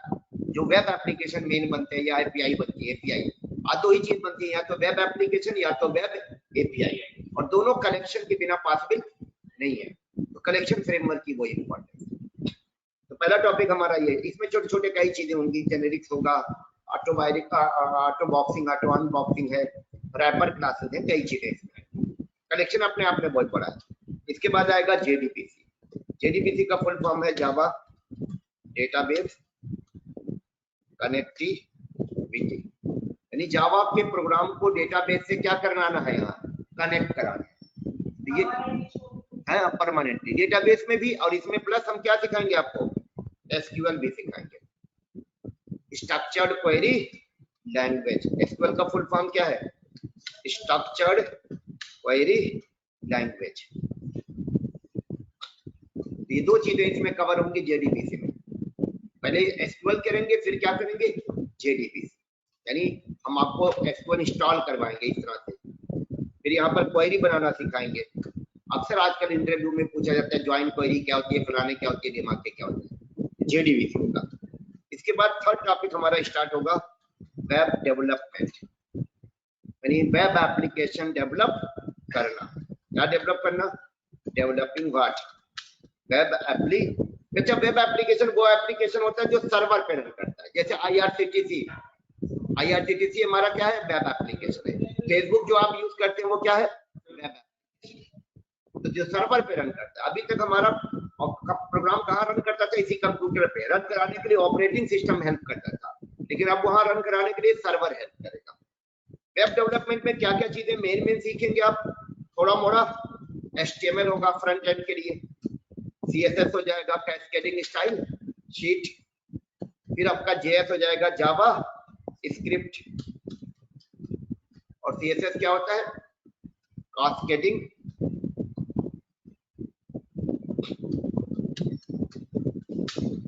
Style sheet. ठीक है, उसके बाद दो टेक्नोलॉजी सीखेंगे, इसमें दो टेक्नोलॉजी आ जाएगी। एक टेक्नोलॉजी होगी सर्वलेट्स, ये मेन टेक्नोलॉजी है एप्लीकेशन डेवलप करने के लिए, और एक होगी जेएसपी। आईआरसीटीसी आपका इसी टेक्नोलॉजी का यूज करके बना है, सर्वलेट्स और जेएसपी। ठीक है, ये पूरा अच्छा खासा टाइम लगेगा इसको एप्लीकेशन डेवलपमेंट में, पर एचटीएमएल सीएसएस हम थोड़ा ही बताएंगे, क्योंकि हम फ्रंट एंड डेवलपर नहीं, हम बैक एंड डेवलपर हैं। लेकिन चूंकि एप्लीकेशन के लिए जैसे हम लोग स्प्रिंग में वो बनाते थे ना यूआई, वैसे। इसके बाद हम स्टार्ट करेंगे आपके जावा फ्रेमवर्क्स। क्या स्टार्ट करेंगे, जावा के जिनका फुल वो होगा, क्या कहते हैं, कंप्लीट जावा 6 मंथ वाला रहा होगा उनका। पहला फ्रेमवर्क हमारा आएगा हाइबरनेट, दूसरा होगा हमारा स्प्रिंग, तीसरा हमारा होगा स्प्रिंग एमबीसी, चौथा हमारा होगा स्प्रिंग बूट। ये सब बड़े यूजफुल फ्रेमवर्क है। पांचवा हमारा होगा स्प्रिंग बूट सिक्योरिटी।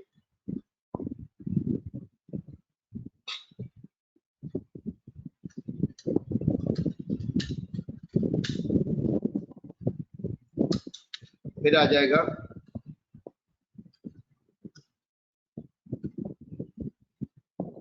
इसके बाद लास्ट में हम स्टार्ट करेंगे वेब सर्विसेज। वेब सर्विसेज में क्या होगा, बिल्डिंग वेब एपीआई। एपीआई बनाना सीखेंगे। आजकल मोबाइल फोन में जितने आपके एप्लीकेशन है ना, सब फ्रंट एंड होते हैं, और बैक एंड में वो क्या कॉल करते हैं, एपीआई, उसी को कहते हैं हम लोग वेब एपीआई। लास्ट में इसको वेब सर्विसेज कहा जाता है। लास्ट में हम लोग ये वेब सर्विसेज बनाना सीखेंगे। ये पूरा एडवांस जावा बड़ा है, मतलब कह लीजिए कि हैंडसम है। अगर आप इसको सीवी में डालोगे तो इंटरव्यूअर अट्रैक्ट तो होगा, अच्छा बंदा वेब सर्विस में जानता है। ना वो तो सिर्फ कोर है, ऐसा नहीं है कि स्टार्टअप कंपनी हो सकता है उसी में ले ले आपको, लेकिन बहुत ग्रोथ नहीं होगी। क्योंकि एप्लीकेशन जो डेवलप होगा वो लास्ट में होगा, फ्रेमवर्क में होगा, तो ये सारे फ्रेमवर्क तो आपको सीखने पड़ेंगे। बैकएंड का ही तो है ये, पूरा बैकएंड, जावा बैकएंड में जानी ही जाती है। ये तो फ्रंट एंड हमने इसलिए लिखा है कि जब वेब एप्लीकेशन बनाएंगे तो एप्लीकेशन बनेगा तो फ्रंट एंड तो रहेगा। बीच में कर सकते हो, ऐसा नहीं, खत्म होने का वेट करोगे तभी तो खत्म होने में 5-6 महीने तो लगी जाएंगे, क्योंकि आप वीकेंड के हो, वीक डेज के नहीं हो। वीक डेज वालों का तो 6 महीने में हम कंप्लीट करते हैं, वीकेंड का मान के चले 9 से 10 महीना लग जाएगा। अरे 3 महीना हो गया कोर का, आपका 7 जनवरी से कोर स्टार्ट हुआ था, आज 2 अप्रैल है, तो 3 महीना तो कोर में लग गया। उनका कोर 2 महीने में कंप्लीट होता था। ठीक है बच्चा लोग ऑनलाइन,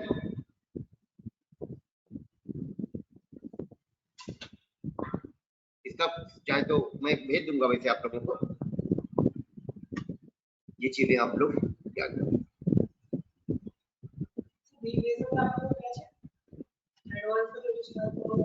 वीक डेज में एडवांस का होगा जल्दी, वो होगा मेरा वीक डेज वाला 2 बजे, हाँ 2 बजे।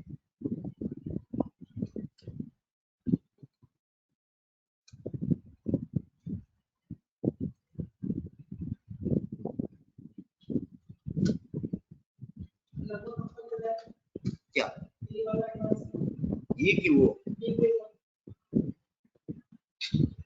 मान के चलो कि 3.5 से 4 महीने, अभी तो उसका कोर खत्म हो रहा है, खत्म भी नहीं हुआ है, अभी इसमें मल्टी थ्रेडिंग बाकी है। उसका कोर खत्म होगा 2 क्लास के बाद, फिर उसका एडवांस स्टार्ट करूंगा। उसका मेरे ख्याल क्यों, क्या बीच में ब्रेक लगा था? अभी मंडे से स्टार्ट करूंगा, कल ही तो है मंडे, ठीक है ना? समझ में आया क्या क्या चीजें हम लोग स्टार्ट करेंगे। और कलेक्शन फ्रेमवर्क मान के चलो पूरा data structure, complete data structure. Data structure का मतलब हुआ, समझ लीजिए कि अब एक्चुअली होता क्या, देखो तुम लोग एक चीज याद रखो, डेटा स्ट्रक्चर क्या है? डेटा को मेमोरी में अरेंज करने का तरीका। और जावा ऑब्जेक्ट ओरिएंटेड प्रोग्रामिंग लैंग्वेज है, तो जावा डेटा को कहाँ रखता है? ऑब्जेक्ट। जावा कहता है हमारा प्रोग्राम डेटा कहाँ रखेगा? ऑब्जेक्ट। सबसे बड़ा चैलेंजिंग टास्क प्रोग्राम के सामने क्या है? ऑब्जेक्ट का रेफरेंस मैनेज करना। ऑब्जेक्ट का रेफरेंस समझते हो? अगर फ्लिपकार्ट ऐप बनेगा तो किसी प्रोडक्ट के लिए कितने ऑब्जेक्ट बनाएगा, गारंटी है? मान लो यूजर ने सर्च में क्या डाला, शूज फॉर मेन, बताओ सर्वर से कितने शू का डेटा आएगा? नहीं मालूम। तो शू नाम की एक क्लास होगी, उस क्लास के कितने ऑब्जेक्ट बनाएगा प्रोग्राम? नहीं मालूम, बट बनेगा। और ऑब्जेक्ट बनना डिफिकल्ट नहीं है, लूप के अंदर मतलब एक बटन के क्लिक पर ऑब्जेक्ट बन जाएगा, लेकिन ऑब्जेक्ट का रेफरेंस मेंटेन करना सबसे डिफिकल्ट, क्योंकि ऑब्जेक्ट को यूज करने के लिए प्रोग्राम के पास क्या होता है? ऑब्जेक्ट का रेफरेंस। और ऑब्जेक्ट कितने बने हैं? n नंबर ऑफ ऑब्जेक्ट्स, यानी ऑब्जेक्ट की कोई limit, n number of objects बने, तो प्रोग्राम उनका रेफरेंस कहाँ रखेगा? रेफरेंस वेरिएबल में तो रख नहीं सकता, क्योंकि रेफरेंस वेरिएबल अगर बनेगा तो कितना बनेगा? रेफरेंस वेरिएबल बनाने का कोड लिखोगे ना तुम यार, तो तुमको पहले से मालूम था कि कितने ऑब्जेक्ट बनेंगे, तो रेफरेंस वेरिएबल हट गया। एरे भी नहीं कर सकते, क्योंकि एरे बनाओगे तो एरे का क्या रखा जाएगा? साइज, तब वहां पर हेल्प कौन करेगा? कलेक्शन। तो कलेक्शन जो फ्रेमवर्क दिया गया वो किस लिए दिया गया है? ऑब्जेक्ट का रेफरेंस मैनेज करने के लिए। यानी हमारा प्रोग्राम क्या करेगा? डेटा कहाँ रखेगा? ऑब्जेक्ट। और ऑब्जेक्ट का रेफरेंस कहाँ मैनेज करेगा? कलेक्शन। मेरा बात समझ में आया? आपने देखोगे बड़े बड़े जो धन्ना सेठ होते हैं उनके यहाँ मुनीम जी होते हैं। मुनीम जी का काम क्या होता है? जो पैसा बैंक साइन पे जहां जहां रखा है उसका डेटा मेंटेन करना। यानी पैसा उनके पास नहीं है, पैसा कहाँ है? बैंक। वही खाता मेंटेन करना सबसे डिफिकल्ट होता है, वो काम यहाँ कौन करेगा? कलेक्शन। यानी डेटा रखा जाएगा ऑब्जेक्ट में, और ऑब्जेक्ट का रेफरेंस कहाँ रखा जाएगा? कलेक्शन में। और कभी कभी कुछ ऑब्जेक्ट हटाए जाएंगे, हटाने मतलब क्या हुआ? कलेक्शन से बोला जाएगा भैया तू अपने पास से रेफरेंस क्या कर ले, हटा दे। कभी कभी हमें डेटा असेंडिंग ऑर्डर में चाहिए, तो कलेक्शन से बोलेंगे कि तुम अपने अंदर रेफरेंस को क्या करो, डेटा के अकॉर्डिंग असेंडिंग ऑर्डर में क्या करो, अरेंज करके रखो। बहुत ढेर सारा काम करना होगा, और ये सारा काम आप नहीं करोगे, आपके लिए कौन करेगा, कलेक्शन। बट आप कलेक्शन को केवल क्या कॉल करेगा आपका प्रोग्राम, मेथड। जो काम करवाना हो भाई, जैसे आप लिफ्ट में बैठते हो तो ऊपर पहुंचाने का काम लिफ्ट करता है, बस खाली आपको कुछ बटन प्रेस करना पड़ता है, वही मेथड कॉल करना हो गया। जैसे आपने मेथड कॉल कर लिया, चौथे फ्लोर पे ले जाओ, तो आपको चौथे फ्लोर पे लाके दरवाजा क्या कर देगा, खोल देगा। समझ में नहीं आया? तो कलेक्शन में हमारा प्रोग्राम क्या करेगा, कलेक्शन क्रिएट करेगा और काम कराने के लिए उसके क्या कॉल करेगा, मेथड। जैसे हम लोग स्ट्रिंग हैंडलिंग में क्या करते थे, स्ट्रिंग का ऑब्जेक्ट बनाते थे और उसके फिर क्या कॉल करते थे, मेथड। जैसे अपर केस में कन्वर्ट करने के लिए हमने कोड नहीं लिखा, हमने स्ट्रिंग क्लास का कौन सा मेथड कॉल कर दिया, to upper case. Lower case में कन्वर्ट करने के लिए हमने कोड नहीं लिखा, हमने क्या किया, स्ट्रिंग क्लास का मेथड कॉल कर दिया टू लोअर केस। कंपेयर करने के लिए हमने कोड नहीं लिखा, हमने इक्वल से नाम का मेथड या कंपेयर टू नाम का मेथड कॉल कर दिया। तो पहला टॉपिक अब आज से तो नहीं स्टार्ट करेंगे, अगले हफ्ते से ही स्टार्ट करते हैं। तो पहला टॉपिक जो हम स्टार्ट करेंगे दैट इज कलेक्शन फ्रेमवर्क। वो समझ लीजिए पूरा क्या है, कंप्लीट। बच्चा लोग मेरी आवाज आ रही है ना ऑनलाइन? Yes sir. तो कलेक्शन फ्रेमवर्क पूरा क्या है, डेटा स्ट्रक्चर है। डेटा स्ट्रक्चर का रोल मतलब हमारा data definitely our program will keep data into objects and reference of the object will be kept into collection. और कलेक्शन की जिम्मेदारी है हमारे ऑब्जेक्ट के रेफरेंस को मैनेज करना। समझ आया? तो वही चीज है यहाँ पर कलेक्शन। क्यों? क्योंकि ऑब्जेक्ट को अगर डेटा ऑब्जेक्ट में रखा गया बच्चा, तो प्रोग्राम बार बार ऑब्जेक्ट को क्या करेगा, यूज करेगा। और ऑब्जेक्ट यूज नहीं किया जा सकता है विदाउट द रेफरेंस। और रेफरेंस एक होता तो रेफरेंस वेरिएबल हो जाता, कोई प्रॉब्लम नहीं थी। ऑब्जेक्ट पता चला n नंबर बने हैं, तो ऑब्जेक्ट का रेफरेंस होल्ड करने के लिए हमारा प्रोग्राम क्या क्रिएट करेगा, कलेक्शन। ओके एवरीवन, आप लोगों को कुछ पूछना है तो पूछिए। If you want to ask anything आप पूछ सकते हैं। अभ्यास, कृतिका, साहब, शीतल, एडवांस वाले टॉपिक हमने डिस्कस कर दिया। फ्रेमवर्क सबसे यूजफुल है, खासकर हाइबरनेट, स्प्रिंग बूट। आज के जमाने में इंडस्ट्री में जाने के लिए दो फ्रेमवर्क बहुत मैंडेटरी। कौन कौन सा? हाइबरनेट और स्प्रिंग बूट। हाइबरनेट हमारा डेटाबेस में वाला काम कराएगा और स्प्रिंग बूट हमारा एप्लीकेशन बनाने के लिए। एप्लीकेशन डेवलप करने के लिए क्या यूज करेंगे हम लोग, स्प्रिंग बूट। और डेटाबेस मैनेजमेंट वाला पूरा काम किससे करवाएंगे, हाइबरनेट से। दो फ्रेमवर्क मिलकर काम करेंगे। सॉफ्टवेयर नहीं होता, फ्रेमवर्क का मतलब समझ लो कि आपका प्रोग्रामर का काम आसान कर दिया गया। जैसे मैं एग्जांपल देता हूँ कि अगर आपको लैंग्वेज दे दी जाए और फ्रेमवर्क दे दी जाए, तो लैंग्वेज समझ लो गेहूं और फ्रेमवर्क आटा है। अगर तुम्हें रोटी बनानी है तो रोटी बनाने में तुम्हें टाइम किसमें ज्यादा लगेगा, अगर गेहूं मिलेगा उसमें कि आटा मिलेगा उसमें? टाइम ज्यादा लगेगा गेहूं में। तो गेहूं हमारी लैंग्वेज हो गई और आटा हमारा क्या होगा, फ्रेमवर्क। अगर गेहूं मिलेगा तो गेहूं को तुम्हें पीसना पड़ेगा, तो गेहूं पीसोगे तो आटा निकलेगा, तब रोटी बनेगी। और यहाँ डायरेक्ट क्या हो जाएगी, आटे से रोटी बन जाएगी। तो फ्रेमवर्क तुम्हारी क्या करेगा, सॉफ्टवेयर नहीं है, बने बनाए प्रोग्राम है जो हमारे प्रोग्राम की क्या करेंगे, हेल्प। लेकिन वो हमसे पूछेंगे क्या क्या करना है, उसको कॉन्फ़िगरेशन कहते हैं। यानी हमें उसे बताना पड़ेगा, लिख के देना पड़ेगा कि ये काम करना है, उसको कहते हैं कॉन्फ़िगरेशन। हमारी काफी मदद करेगा फ्रेमवर्क। यानी फ्रेमवर्क से एप्लीकेशन डेवलपमेंट करना क्या हो जाता है, बहुत आसान हो जाता है, इजी हो जाता है। वही मैंने कहा, आटे से रोटी बनाना क्या हो जाएगा, आसान हो जाएगा। देन द क्या कहते हैं, गेहूं। यस, तो गेहूं को लैंग्वेज मान लो और आटे को फ्रेमवर्क।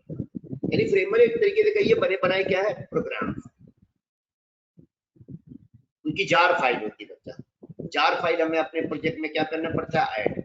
जार फाइल क्या होती है मैं बता दूं, जार फाइल सिंपल समझना, जो प्री डिफाइंड कोड होता है वही तो प्रोग्राम होगा। कोड का मतलब मेथड, मेथड होता है क्लास के अंदर, और क्लास होता है पैकेज के अंदर, और पैकेज का बंडल होता है जार।